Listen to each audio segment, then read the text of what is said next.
You're listening to the Practical Wealth Show with Curtis May, putting you in the driver's seat to control your finances. Let's start the Practical Wealth Talk about alternatives to Wall Street.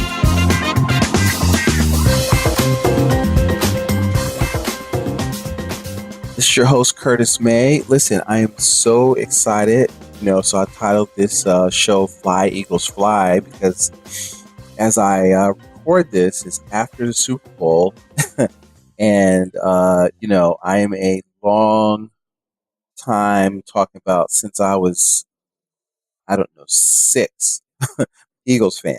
And some of y'all know I played basketball in college, but football was actually my first love. So I didn't really decide to, switch to basketball till ninth grade. I was better at football. And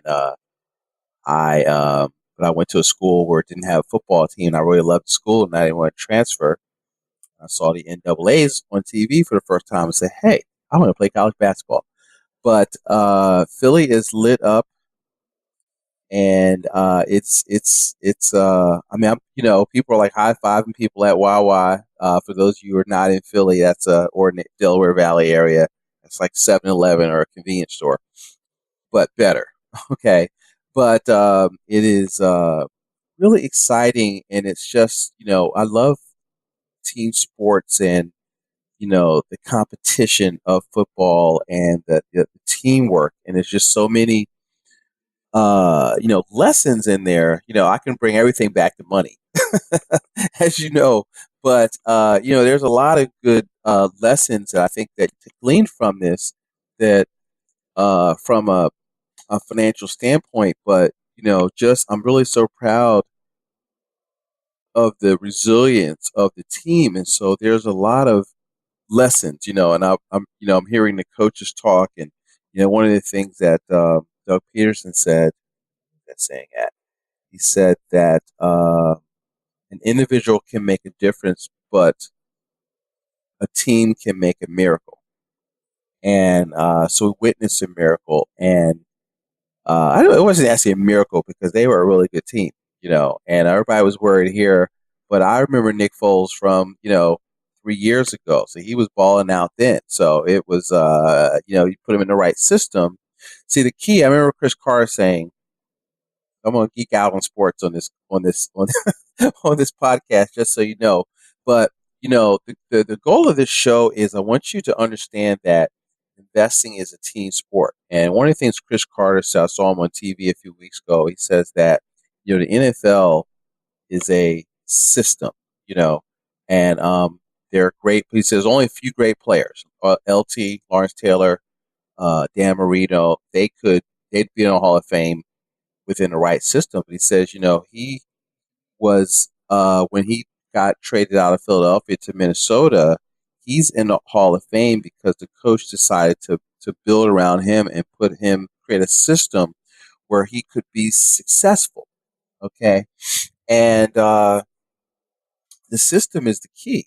I'm a system guy. I always wanted to know, one of the things I teach people, even in the financial world, is that, there's a system to this stuff. And so you want to have kind of a process, so when information hits you, when opportunities present themselves, what are your money rules? What is your system so that look, where does this fit in?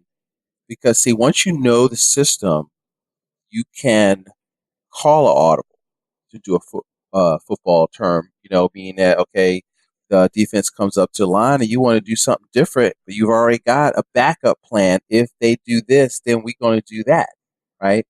And so that's kind of how you have to have your money. So this is Practical Wealth Show, so I got to bring back the money. But the it's interesting because business investing is a team sport. And so you can't win. There's no self-made millionaires. Everybody, has some type of team because you can't know everything. And so what you want to do is surround yourself with good people and like, Jeff Lurie, the owner of the team, He's not out there. Jerry Jones from Dallas needs to take a page out of his playbook. He's not out there trying to be the general manager and coach and play. He says, "All right, I bought this asset called a football team, so now I'm going to find the very best minds to run it. I'm going to provide them with what they need to get the best players, and I'm going to let them do their thing." So he's got a great front office person at Howie Roseman, who brought the players to for Doug to coach. They picked out and interviewed a good coach, and agreed to assist and to interview all the players. I mean, they interview the back to the history, because they're going to make a serious investment uh, into people, right? And so if you think about that in terms of, you know, one of the things that we talk about is that, the three people say, well, what should I invest in? Well, your number one asset is your in between your two ears. So you need to invest in your mindset, because the only thing you can really control is your attitude and your activity.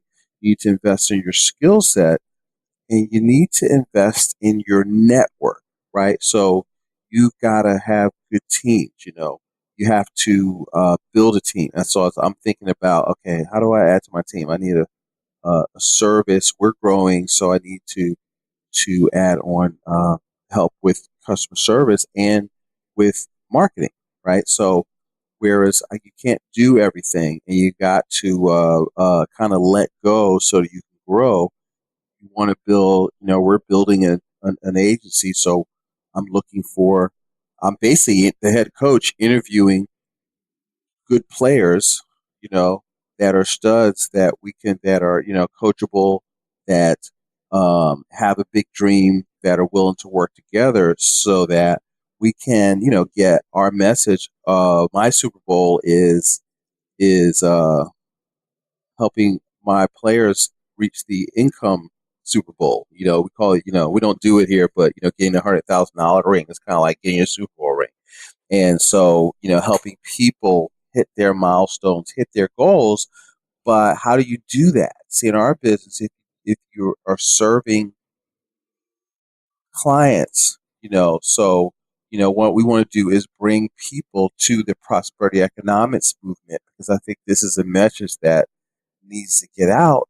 And then what I want to do and teach people to do, and I want you guys to think about, is that you need to build your team. So you need to lead your team, but you need to build a team. See, so who's on your team? Me. No, but some brilliant financial strategists like me as your money for life guys. Just kidding, right? Actually, I'm not kidding, but I'm very silly if you get to know me. But you need your number one wealth transfer is taxes. I would say a good CPA is first string. I'm the quarterback, but you need your legal team. You need a good banker. You need a mentor, that's somebody that's done what you want to do, and you need to have you need a mastermind group of people that. Whereas you could, like what coaches do is they get together with all the coaches and they have a game plan. Okay, look, how are we going to beat this team? And then they work on that and then they install that. So what is your game plan to win the Super Bowl, your Super Bowl, okay? Which is your career, which is you becoming financially independent, which is your, working towards the what I call the four pillars of a strong personal economy: freedom from debt to others, ready cash when you need it, passive income you don't have to work for, and that you can't outlive. So we have a game plan that to get our clients to that. That's what the Super Bowl looks like. Is the especially the last one is developing a legacy of wealth and wisdom, and so that's the Super Bowl. So hey, do you have a game plan to do that? Do you have a team that will help you do that? Are you surrounded yourself with investing in your network of people that support you, of people that stretch you, people that help you get a bigger vision for yourself? I just met with a young couple this evening. There, I was like, well, money is to do something, and they, awesome. Actually, they had a goal to was their 4-year goal to be worth $20 million, and they're well on their way, and to have a personal income of what did they tell me, $2 million, and one has a really good paying entrepreneurial type, but a good paying job, and the other one, the husband has their own business, and they're just a really strong, really beautiful, really nice couple. So I'm happy to, that they trust me with, uh, to work with them and be of service. And but they have their other teams, and so think about your write out. Get on a sheet of paper and write out. Okay, what are the, because there's four asset classes, right? So the asset classes are business, real estate, paper, and commodities. So if you say, well, all right, I want to build cash flow and I want to build a tangible asset portfolio primarily based upon real estate, well, who would you need on your team to win that? You need a good um, uh, realtor, probably, that will help you source deals. You need a good bank or mortgage broker. You need a good real estate attorney. You need an accountant that understands, real estate, will help you craft a plan to minimize current and future taxation. Uh, you need me to help you. You got to play defense. You need a good insurance person. You need good property and casualty, understanding umbrella policies. You need an attorney that understands asset protection. And so, you've got to look at, depending on your asset. Like if you try to do paper assets, and, and you like trading, then you need, there's certain tools you need to be able to do that, because that's a different type of asset class. If you want to build a business, that's a whole different, because that's an, active investing. So you need your CPA. You need probably some type of coach. You need a bookkeeper to help you manage your cash flow. I like separating that from the accounting. Who's helping you with your marketing. So you can't know all that stuff. You've got your staff to do the day-to-day stuff. So you, as the leader, as the entrepreneur, are the head coach, and you need to cast a vision. You need to lead your team. And so it's funny, like watching football, I think of all that kind of stuff about, I was listening to Nick Foles talking about learning through adversity, what he went through leaving here, going to the Rams, getting benched, deciding, praying about, do I want to do this no more? That's a whole other lesson here, because he was financially in a position where it's like, if he don't want to do this, he's not hanging on trying to get another payday. His family is well off. I'm just sure, just seeing his demeanor, he's a good steward of his money. So if he didn't play again, he's going to be all right, right? And so that's a lesson in and of itself. Don't spend all your daggone money. But most NFL players are broke within, a couple of years after playing, because they have income is not wealth, guys. And you can spend income if you create a lifestyle cycle, a lifestyle pattern that where you need $500,000 a year, $1 million a year, $800,000 a year, and all of a sudden your income drops from 2 million down to 250,000. Is that a lot of money? Yes, but it's not a lot of money if you've already ratcheted up to a $900,000 lifestyle. So you have to do that. So you need to have good advisors, teammates around you to be able to do that. So I love, you know, uh, football stories of just that locker room stuff. Sometimes you miss that if you've been a player. So I like things where it's exciting.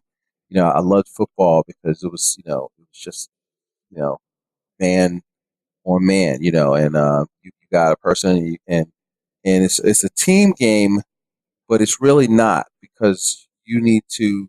It's a be able to enforce your will on the person in front of you. So I like the fact where, I always call it a good smash mouth football, where, you're lined up with somebody and you just want to knock them in the mouth and just forget all the daggone trick plays, just knock them off the line of scrimmage and keep it moving.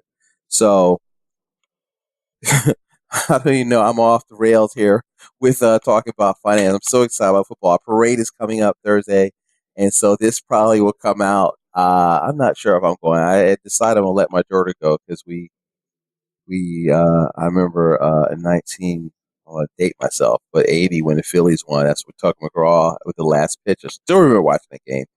And everybody was leaving early for school to go. And my dad calling him like, Dad, can I go to the parade? Everybody's leaving. Can I go to the parade? He goes, no, you can't go. And so later he told me, he said, he should have let me go, but he didn't. So he was going to let me go. And that year was 1980, 81. That summer was 80. And by the Super Bowl, the Eagles were in. That's what we played the Oakland Raiders with Ron Jaworski and that with Dick Vermeil the first time we went. So he was going to let me go to that parade. Unfortunately, we lost and we didn't have it, right? And then we didn't have it in 2004. So now we have it now. So I don't really feel like crowds, but I'll let my daughter go. So just go with some friends and be alert, right? So, it's a big deal. So, folks, enjoy your life, enjoy your family, and, understand that, life is a team sport, and so watch these lessons. Here's another thing. One of the things that they said was that, it says, I know you guys were, mad at me about the way we practice and the dress code and some of the things that we did, but all of that was to end up here. So, everybody in Philly thought it was a rebuilding year, but everybody in that locker room, they started to realize how good they were, and they, really all football teams have a goal to go to Super Bowl when the season starts, but they pull it together. They had, good management, good coaching, got great players that were unselfish. That's what was a beautiful thing. They were unselfish. They worked together. People got hurt. They still were able to stay up. See, folks, you have to be able to get hit and come back up. In your financial world, you need to be anti-fragile because you're going to get hit, right? But how are you protecting yourself so that you have a backup plan and you've got a backup plan for the backup plan so that you've got to have good counsel, good coaches, good teammates to be able to do that. So, hey, so I know I went on a 17-minute rant about football, but we're excited. And next week we got a few interviews coming up. I've got one coming up with the author of a book. I got two. So next two are going to be on real estate as we focus on cash flow this year, how to make money, how to make your money make money. So, and see, again, all that is a system. See, here's the thing. There is no, and I'm going to end with this, because people say, well, what should I invest in? There's no investment that's going to take you to glory. There's no financial product. Okay. There is only your strategy. And again, your best investment is going to be the money that you generate. And so you want to be able to get it, save it. See, remember, it's only 4 things you can do with savings. I'm going to wear this out. I'm going to wear y'all out with this. You can save your savings. You can invest your savings. No, you can save your savings. You can consume your savings. You can lend your savings, or you can invest your savings, or do a combination of all of those. Okay. And there's a system. And so we call in our system, our process, the Money for Life system. And we want to help you build your championship team to help you build wealth. And there will be multiple ways that you do that, not just one thing. So listen, if you'd like to hear more about prosperity economics, or if you'd like to see how to create a game plan for you to win your financial Super Bowl, your retirement Super Bowl, reach out, download our ebook, Financial Planning Has Failed, so you can get an idea of a different offense. See, folks, you got to do a different offense, because the offense you've been taught, buy and hold, dollar cost average, get out of debt, buy term, invest the difference, that offense don't work. So you need the offense of the rich folks, right? And so if you're taught what I just described was the personal finance, but if you take a corporate finance course and you study what the wealthy do, they don't play by those rules. The same money, where they teach you to buy and hold, dollar cost average, get out of debt, and buy term, invest the difference. Here's what they do. They focus on cash flow. They focus on velocity of money. So they loan money out, they want to get their money back, they want to loan it right back out. They create velocity with their money. They don't focus on getting out of debt. They want to go into more debt, and they look at leverage. If you got 100,000 cash, 100,000 in debt, that is a balance sheet neutral decision. You're not in debt. And before, if you took a corporate finance course, before they would try to pay the debt or God forbid extra on the debt, they would put that money back out there to make them more money. So you got to change your mind about money. And then while we're teaching bioterm investor difference, corporations, banks save their money in life insurance. It's called BOLI, bank-owned life insurance. So they buy permanent life insurance strategies because they don't speculate in markets. They just get clients, potential clients to do that. And mutual funds are great if you own a mutual fund, right? And you're selling them, but if you're buying them, the only people that's guaranteed to make money is everybody but you, right? And so I'm not saying you shouldn't do them, but get a game plan. Investing is a process. It's not a product, and it's a plan. So what do you want to do?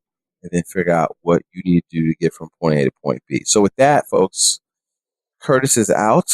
And we may be at the parade Thursday, but if not, I'll be watching on TV and very happy because like a lot of people here, I'm listening to talk radio. This is something we've been waiting for all our lives. Okay, so anyway, Curtis out. Go Eagles, fly. Eagles, fly. Y'all have a great day.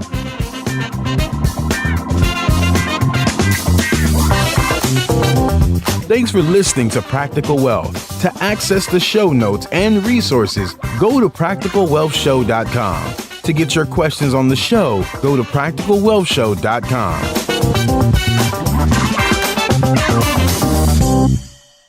This show is for entertainment purposes only. Before you make any investment decisions, consult a professional.